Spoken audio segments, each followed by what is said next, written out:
Hola, hoy vamos a hacer un viaje alucinante para descubrir cómo nació la psicología social. Es una historia de ideas, de debates y de pensadores que intentaron descifrar el misterio de nuestro comportamiento en grupo. Y todo empieza con esta pregunta. Una pregunta que seguro que nos hemos hecho 1000 veces. ¿Qué pasa cuando estamos en un concierto, en una manifestación o simplemente con un grupo grande de gente? ¿Por qué parece que cambiamos? Esta es, ni más ni menos, la chispa que encendió todo un campo de estudio. Para entenderlo, vamos a seguir el rastro de las grandes ideas. Primero, nos sumergiremos en el misterio de la multitud. Luego veremos cómo el foco cambió hacia el individuo. Después, descubriremos cómo una idea genial consiguió unirlo todo. Y para terminar, una vuelta de tuerca que nos trae hasta hoy. Venga, pues vamos al lío. La primera gran idea que surgió era casi de película, la creencia de que las multitudes, las masas, tienen una especie de mente propia, una mente colectiva. Pero, ojo, antes de hablar de masas enfurecidas, un tal Wilhelm Wundt ya había abierto el camino. Es famoso por su laboratorio de psicología, pero también se dedicó a estudiar la psicología de los pueblos. Básicamente, dijo que no se puede entender la mente de una persona sin entender su cultura, su idioma, sus mitos. Y sobre esa base apareció Gustave Le Bon. Él se fijó directamente en el comportamiento de las multitudes y, bueno, su visión era bastante dramática. Para Le Bon, cuando nos juntamos en una masa, no es que se sumen las mentes individuales, no, es que nace algo nuevo, una entidad con un alma colectiva que, según él, era impulsiva, irracional, vamos, casi primitiva. Mirad, esta tabla lo resume a la perfección. La idea de Le Bon es que hay una transformación radical. La persona que sola es racional y responsable, de repente en la masa se vuelve instintiva, irracional y sobre todo anónima e irresponsable. El grupo le da una especie de escudo. Esta cita es que es potentísima. Un autómata. Para Le Bon la cosa era así de seria.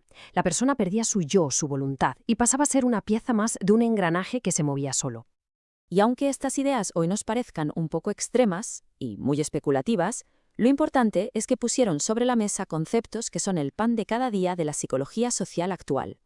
La influencia del grupo, cómo las emociones se contagian como un virus, la pérdida del sentido de uno mismo o el poder de un líder para mover a las masas. Todo eso nació aquí. Claro, esta idea de un alma colectiva misteriosa no convenció a todo el mundo.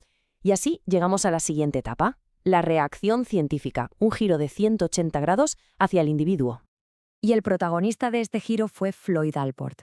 Él básicamente dijo, dejémonos de hablar de almas y mentes grupales, que eso suena a esoterismo. Si queremos ser una ciencia, tenemos que medir cosas, y lo que podemos medir es el comportamiento del individuo. Y esta frase lo cambió todo. Es el nuevo mantra.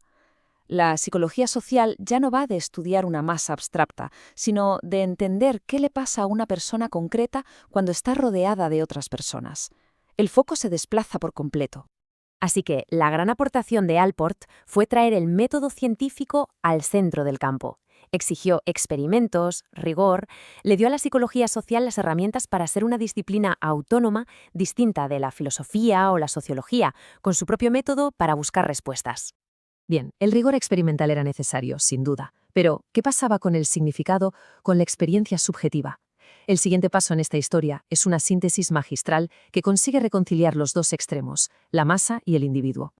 Esta era la pregunta del millón, el gran debate. ¿La mente está dentro de nuestra cabeza y ya está? ¿O es algo que se crea entre todos?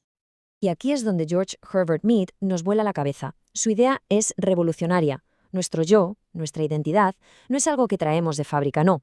Se construye día a día, conversación a conversación, a través de la interacción con los demás. ¿Y cómo se construye? Pues a través del lenguaje, de la comunicación. Aprendemos a vernos como nos ven los demás. Interiorizamos lo que él llamó el otro generalizado, que es como tener una vocecita dentro que nos recuerda lo que la sociedad espera de nosotros. Y todo esto nos lleva a su teoría, el interaccionismo simbólico. Y aquí está la clave. Mead no elige un bando. Para él, individuo y colectivo son las dos caras de la misma moneda. No se puede tener uno sin el otro. La mente es individual y social al mismo tiempo porque una cosa crea la otra. Un cierre de debate magistral. Pero la historia no acaba aquí. Vamos con la última parte de nuestro recorrido, que nos lleva a cuestionar una de las ideas más asentadas, la de cómo funciona la influencia social. Y aquí el nombre clave es Serge Moscovici. Él miró a su alrededor, vio los grandes movimientos sociales y se hizo una pregunta muy simple pero muy potente. ¿De verdad la influencia va siempre en una única dirección? ¿Siempre es la mayoría la que aplasta al individuo? Y su respuesta fue un no rotundo. Él nos habló de la influencia minoritaria. Demostró que un grupo pequeño pero muy convencido y consistente puede cambiar las normas de toda una sociedad. El cambio social muchas veces no viene de la conformidad, sino de la innovación de unos pocos. Bueno, pues hagamos un repaso rápido de nuestro viaje. Empezamos con esa idea casi mística de la mente colectiva de Wundt y Le Bon. Después dimos un volantazo hacia el individuo medible de Allport. Luego, Miad lo unió todo con su idea del self social. Y finalmente Moscovici le dio la vuelta a la tortilla con el poder de las minorías. ¿Y cuál es la gran lección de toda esta historia? Pues que la psicología social encontró su propia voz precisamente por no casarse con nadie. Su gran fortaleza es haber sabido integrar las grandes teorías sobre lo colectivo con el estudio riguroso del individuo. Y es gracias a esa mezcla que hoy podemos entender un poco mejor cómo la sociedad nos moldea por dentro y por fuera. Y para terminar, una pregunta que queda en el aire. Si pensamos en nuestro mundo, hoy, ahora mismo, ¿qué tiene más fuerza? ¿La enorme presión de la mayoría para que todos seamos iguales? ¿O la convicción inquebrantable de una minoría que lucha por cambiar las cosas? En esa tensión, bueno, ahí sigue viva y coleando la psicología social.